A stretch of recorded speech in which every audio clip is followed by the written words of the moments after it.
Two balls and a strike to count on Taylor. Reyes fires, swing and a drive, deep left field. It's his way back. Walk the ball. Chris Taylor.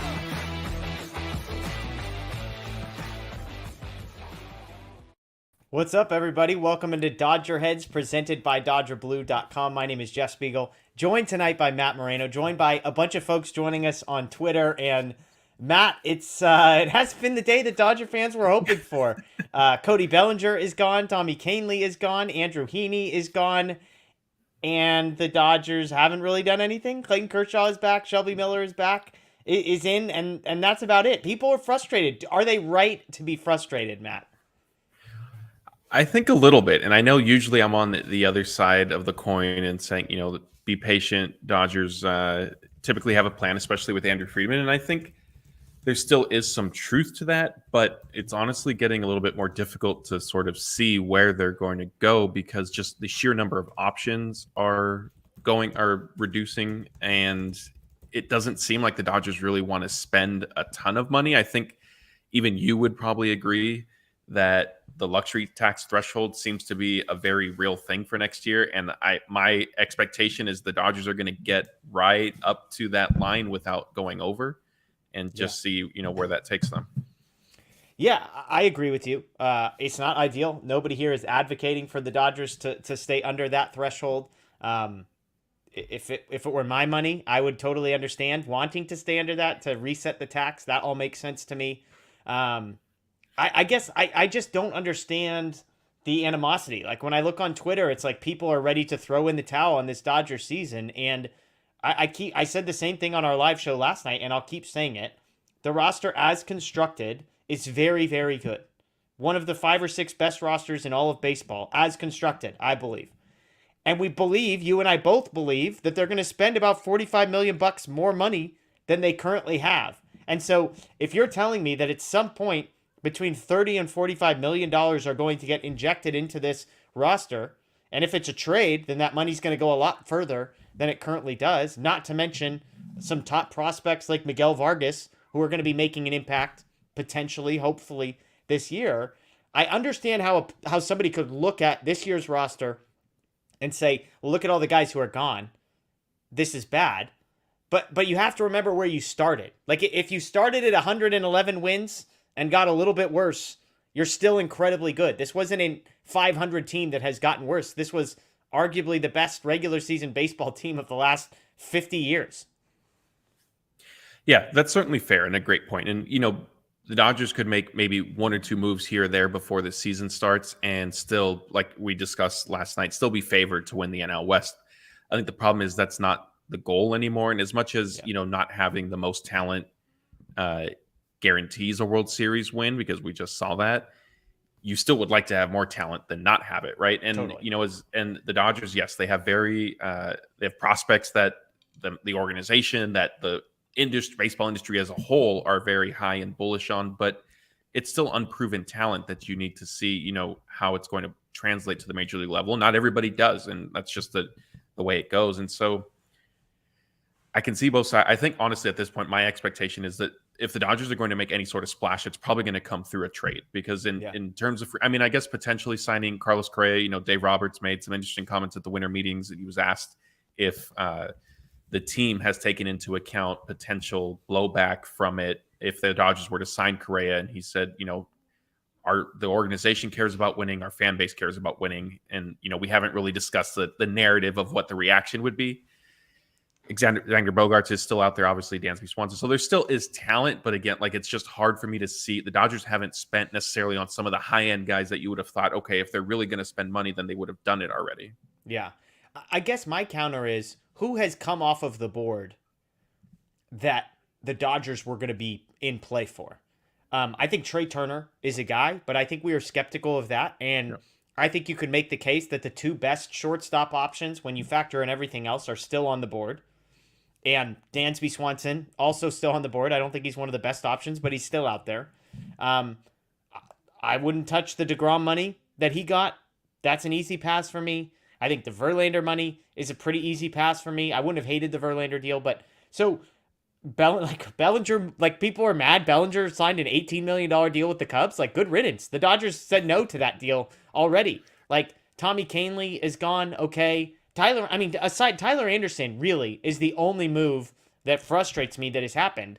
I think peripheral guys, people are getting antsy because guys are being signed, but I look around and say, until Bogarts and Correa and Swanson are all off of the board, I'm not really too worried about. Like, Mitch Haniger signed today. I know I was the low man. Blake liked him. Scott liked him. You liked him. Daniel liked him.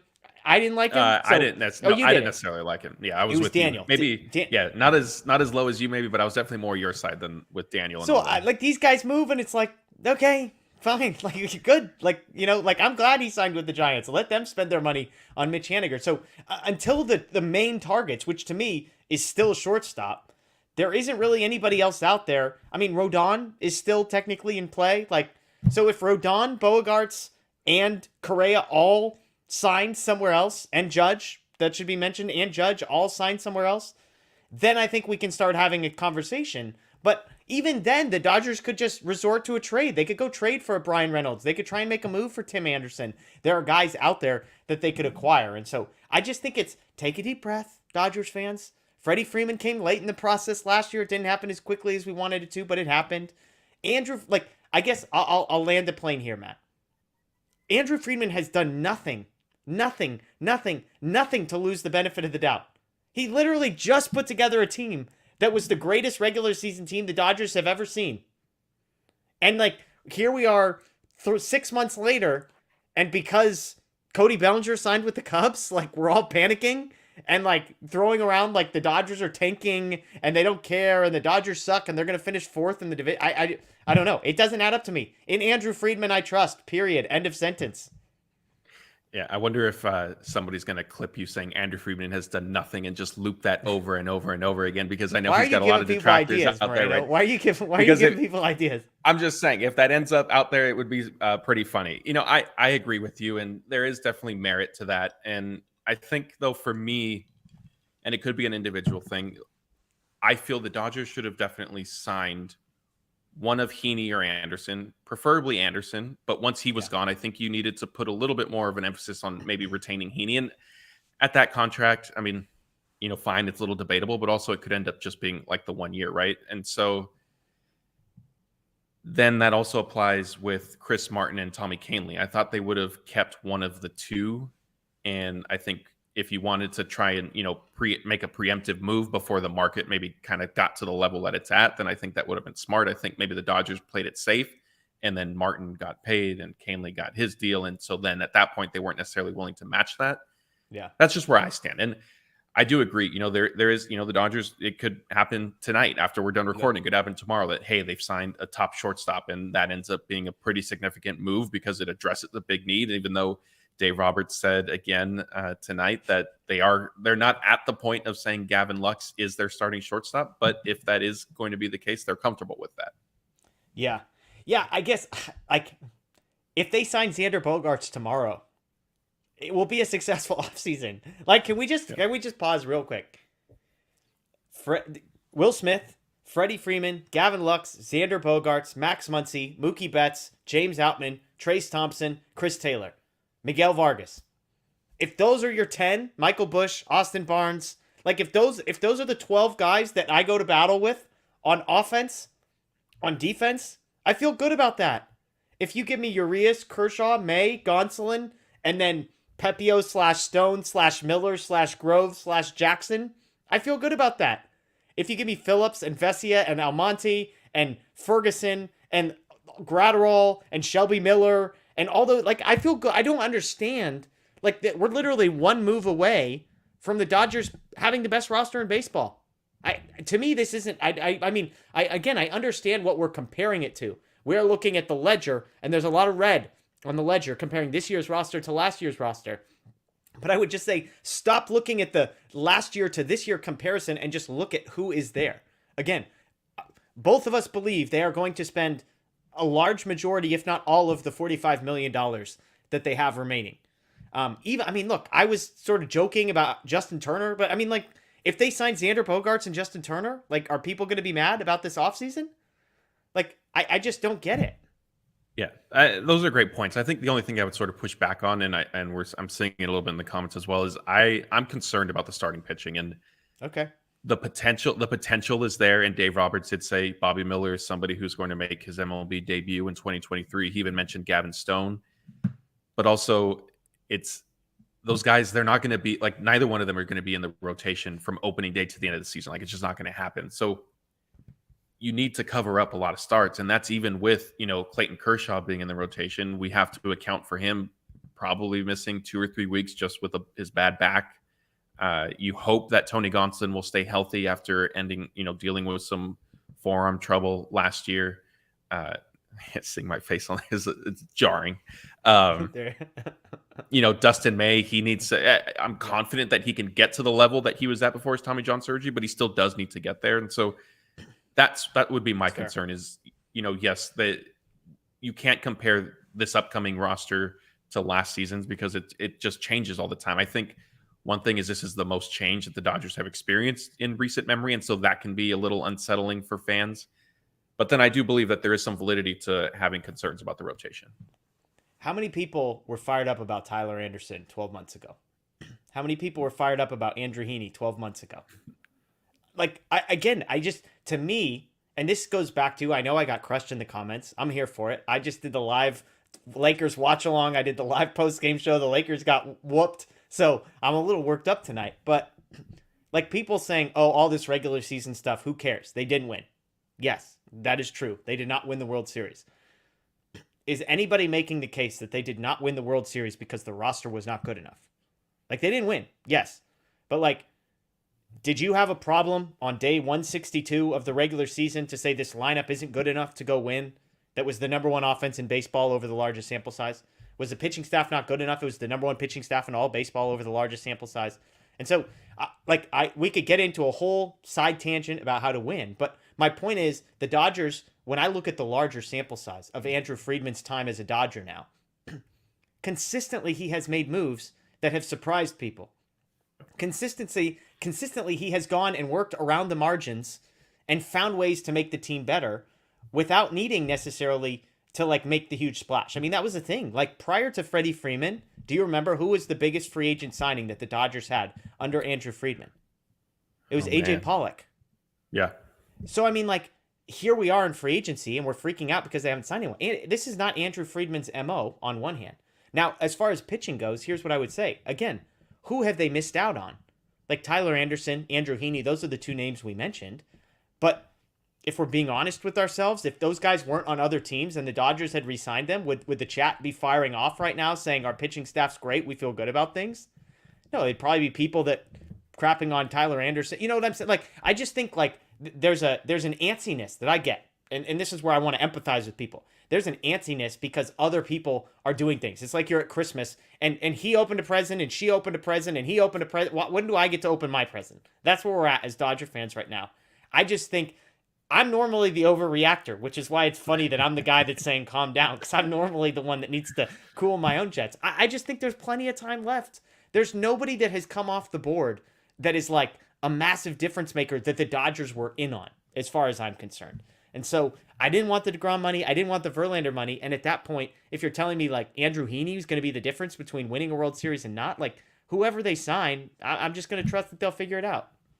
Yeah, and all of that are great points. Like I said, I think just for me, like Tyler Anderson, 3 years at $39 million. Like, I personally would have done that if you had, kind of some a certain threshold that you're willing to get to for Verlander or whoever else if you weren't going to do. Because my biggest concern now, I mean, I agree with you that, and I've even said, like with Andrew Friedman, when you expect him to zig, he'll zag, and when you expect him to zag, he'll zig. And I think we could be seeing that play out. He could very well complete maybe Daniel's blockbuster trade of getting Corbin Burns and Willie Adames, and the Dodgers address their shortstop need and the starting rotation in one fell swoop.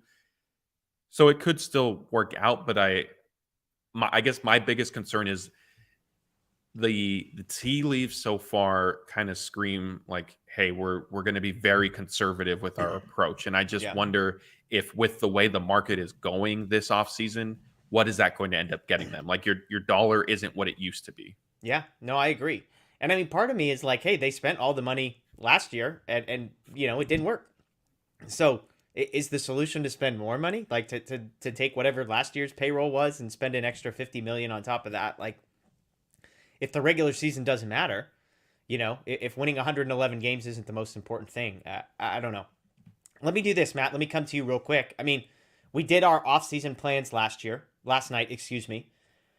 I mean, who do you like? Is there a guy, excuse me, that's out there that's a narrative changer for you? Because you are concerned, which is fair. It's a fair opinion to have. I'm not criticizing anybody. I'm just explaining why I'm not panicking. And I'm not saying you're panicking. You're closer to panicking than I am. Is there a move out there on the free agent market that if the Dodgers made it as we're recording this show, that would cause you to take a deep breath and say, all right, we're good. I'm not worried anymore. I mean, I think probably signing any one of the big shortstops that are still available, even if it is Dansby Swanson, who I'm personally not as high on as some others may be. I mean, you could throw Aaron Judge into that equation as well, but I just don't see it. That seems to be boiling down to the Yankees and Giants. And I mean, I guess who knows? Maybe the Dodgers and Friedman and the Dodgers are waiting for the 11th hour to sort of make their last second pitch. But yeah, I mean, and I was going to flip, the question back on you, and just I've seen a lot of comments about Correa, and Dave Roberts kind of, loosely addressed him. It would be interesting to see if that ends up happening. I'm still skeptical on it, but part of me also does believe that Correa may need to get a contract that has a higher AAV than what Trey Turner received, because he's not necessarily going to eclipse the 11 years and $300 million. Yeah, I mean, maybe this is all a master plan by Andrew Friedman. He's getting us so desperate for anything that we'll talk ourselves into Correa by the time he actually signs. Is it possible that's Andrew Friedman? He's playing mind games with us? Yeah, perhaps. You never know. You can never rule anything out with him. Where are you at on Correa? If it happens, it happens. I mean, I wouldn't do any long-term deal. If it ends up being 3 or 4 years at a high AAV, it would probably have an opt-out after the second or third year anyway. And so, you can kind of stomach that. I think the probability has increased, but I still don't know. Like, it's still not necessarily very high. Yeah. Yeah. I mean, I've said it on here. Like, if you're talking about offense, defense combination, Correa is the best of the shortstops, and that included Trey Turner, who's not on the board anymore.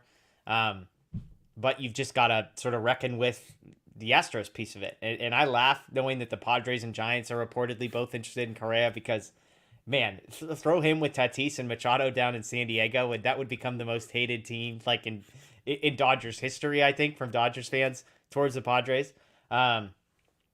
But yeah, I mean, I do think I have this offseason kind of reckoned with it, kind of reckoned with it personally to say he's good. Like, you can't argue with that he's good. He's the best defensive option. The shift is going away. And so this is a guy that gives you the best option defensively up the middle, something the Dodgers have valued, put him in the best positions like the Dodgers are the best at doing. And then that probably increases even more.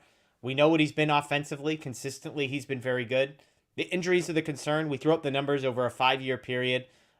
He's played an average of 20 games less per season over the last 5 years than Trey Turner and Xander Bogaerts and Dansby Swanson. So that would be the concern.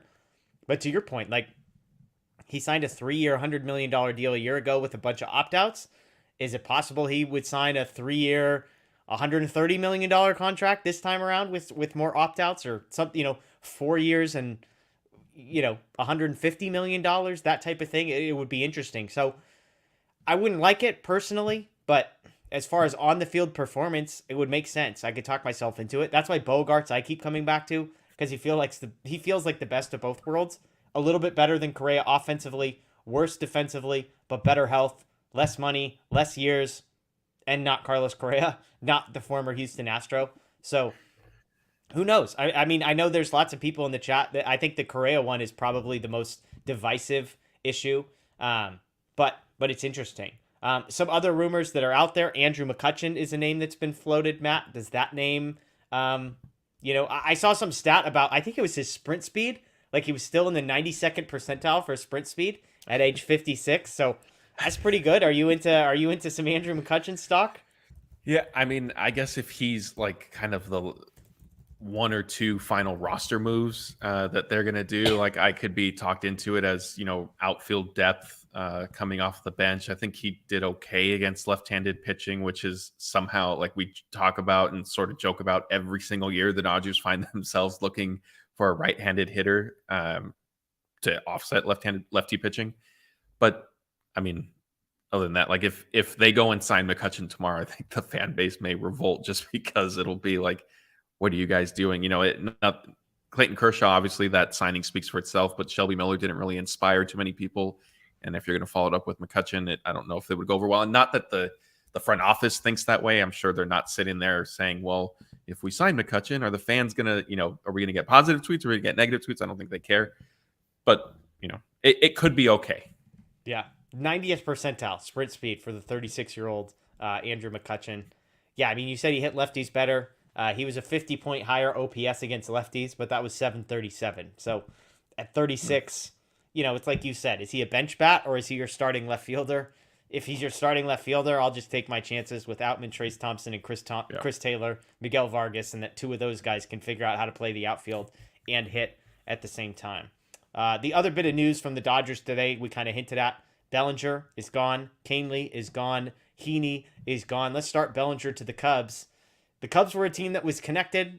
Allegedly, a bunch of different teams were interested. I was surprised at how much money he got. I guess I'll just say that. Yeah, I'm 100% there with you. I didn't think he would end up getting that much. And I think the way it's structured is kind of funny. I think it's essentially it's basically a 2-year contract. But I forgot Jorge Castillo. If you want to look up or I could try looking up his tweet. He tweeted about it earlier. He's basically Bellinger is guaranteed like $17.5 million because he's probably going to have the option declined or something or another. But his actual salary, I think, is like $12 million. Yeah, $12 million in 2023, a $5.5 million buyout if the mutual option isn't picked up. Yeah, so essentially a 1-year deal because the option isn't expected to be exercised. Right. And so still, like, he at the end of the day, one way or another, he's going to end up getting $17.5 million, which I was surprised by. Also going into it, I mean, before he, agreed to this deal, Scott Boras came out and said, we have multi-year offers, but we're only going to sign for 1 year. And hey, this is technically a multi-year deal, Matt. He wasn't lying to you. True. Is that why he signed this contract so that Boras could go back and say, look, multi-years? Well, no, Boras said they were going to do a 1-year deal. Got it. He said they didn't want multi, and so the thought process was to basically like reestablish his value. And I just feel like, I mean, that's a huge risk because if you're Bellinger, like you've been trending in the wrong direction. As much as I, was a advocate of his, he definitely has been trending in the wrong direction. And so to try to go into a prove it year all of a sudden, like, yeah, I just thought that was an interesting gamble. But hey, I mean, he guaranteed himself basically the salary he would have received if he went through arbitration with the Dodgers. Yeah, I mean, he's a year away from Joey Gallo, who's a free agent right now and nobody's talking about because, he's 1 or 2 years further in the decline that Bellinger is sort of on the trajectory for. So Bellinger's gone. Tommy Kahnle signs with the Yankees. I didn't mind this move. Kahnle was good, but health was his issue. Coming into his time with the Dodgers, it continued to be his issue. He was really good when he was healthy, but especially with the reliever, I don't like spending that much money for a guy that you just have no idea that you can count on. Any concern for you that with Kahnle gone? I mean, a little bit only because if you pair it with Chris Martin, like I said earlier, for me, I would have liked to have seen the Dodgers keep one of the two. Maybe Martin if you feel he's a little bit more durable, but, so it goes. Yeah, and then Andrew Heaney was the last one who we've already talked about. Daniel and I both had him in our offseason plan. So I was, that number seemed reasonable too. I think it was 2 for 24 is what he ended up getting. We had talked about a projection of 2 for 20. There are some other guys out there that are sort of dumpster dive options at starting pitching. I mentioned Jamison Taillon as a guy out there. Corey Kluber, I think, might be floating around. I can't remember if he signed Kluber signed somewhere already. But there's guys out there that I think, there's enough quantity out there that I'm sure the Dodgers have a couple guys that are break glass in case of emergency types saying, hey, we're going to tweak this, tweak that. Won't cost us a whole lot. See what we get out of them on the starting pitching market. So I think that's kind of where they end up. You and I both agree, I think, that we don't think they're going to be in the Rodon market.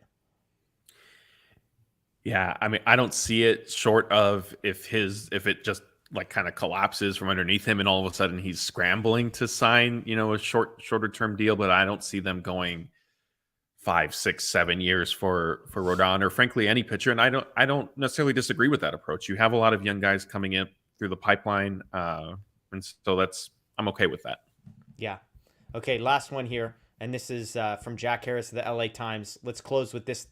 These were his notes from Dave Roberts' presser. First of all, Dodgers will add an outfielder this winter, likely one who can man center field. The center field piece, maybe the interesting part of this, maybe tells us how they feel about Trace Thompson and James Outman and their ability to play center field. So, I mean, any surprise there? No, not at all. I guess I just wonder, like, is that more of a Brandon Nimmo type, or are we talking Kevin Kiermaier? Because there's a pretty significant difference between that. Yeah. Or if Brian it's Reynolds. Or Brian Reynolds, who, frankly, defensively, I would be shocked if they get him and play him in center field, unless, like I said, the coaches are certainly a lot smarter than I am. So maybe they know what needs to be fixed, and he'll be better defensively out there. But yeah, I mean, it'll be interesting to see where that goes, because there are multiple options. Yeah. But again, like if it ends up being, Kevin Kiermaier, and they don't necessarily get a big shortstop, and they don't, fortify the rotation with somebody prominent, then I think, that'll be a different discussion. Note number 2, getting another starting pitcher is likely, but might be lower cost add, similar to Tyler Anderson last year. We talked about this. Again, there's lots of names out there, almost too many to name, that will be in that sort of $4 to $8 to $10 million range, probably on a 1-year deal. So, you have 4 guys that, if they are healthy, that's the big caveat, and I'm acknowledging that you feel good about.